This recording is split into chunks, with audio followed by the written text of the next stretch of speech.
grab the other fitting. Alright, I'm on a wing and a prayer here, hoping that this hose is gonna not leak, as the fittings, there's a nut on here that's supposed to come around the hose, and because this hose is a bit thicker, it don't want to do it. So I'm improvising. That is what I am doing right now.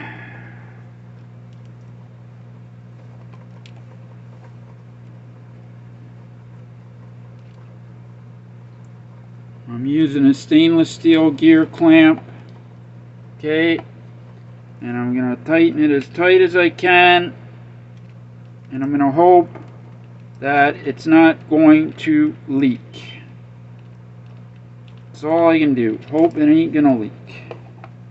I'm going to snug it up better in a moment. I'm just doing that to get it to